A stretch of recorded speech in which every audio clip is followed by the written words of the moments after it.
देख सकते हैं विकास आज बोल रहा है, ये सभी मोदी जी के कारण। और गरीब कल्याणकारी योजनाओं की बात तो क्या करना। कांग्रेस ने 1970 में नारा दिया था गरीबी हटाओ का, गरीबी हटाओ। बहनों और भाइयों, गरीबी तो नहीं हटी। हां, एक परिवार को देश के संसाधनों को लूटने की पूरी छूट मिल गई थी, पूरी छूट मिल गई थी। चाहे वह परिवार दिल्ली में रहा हो, चाहे वह परिवार सफाई का रहा हो, ये लूटते थे, अराजकता फैलाते थे। और डॉक्टर मनमोहन सिंह जी ने तो जब प्रधानमंत्री थे उस समय उन्होंने क्या कहा था?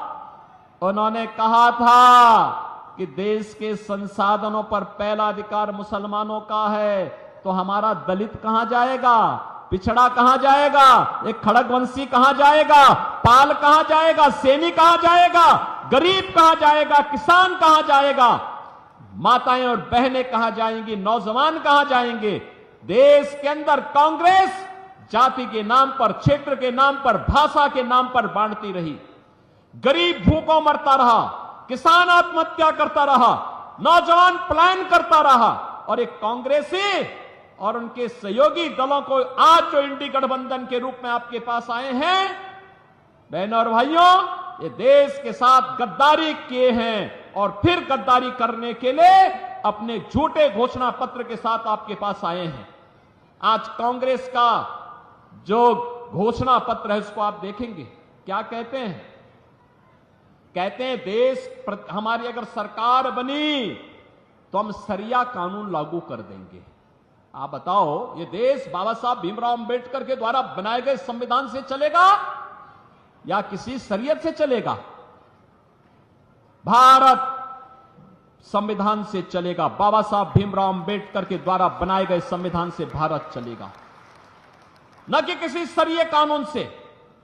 कांग्रेस के लोग अपने घोषणा पत्र में इस बात की चर्चा करते हैं कि हम व्यक्तिगत कानून को लागू करेंगे, यानी शरिया कानून लागू करेंगे, क्योंकि मोदी जी ने 3 तलाक की प्रथा को रोक दिया, पूरी तरह रोक लगा दी, उस पर लगाम लगा दी। और उसको कहते हैं कि हम फिर से व्यक्तिगत कानून पुनर्बहाल करेंगे। ये लोग शरिया कानून लागू करेंगे और कहते हैं कि हम लोग जनता की प्रॉपर्टी को हत्या करके, ले करके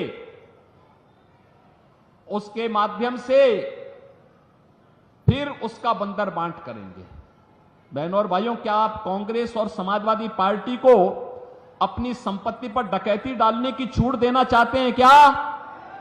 अरे आपके बाप दादों ने कमा करके संपत्ति रखी है, देखो ना इन बेशरमों की हालत।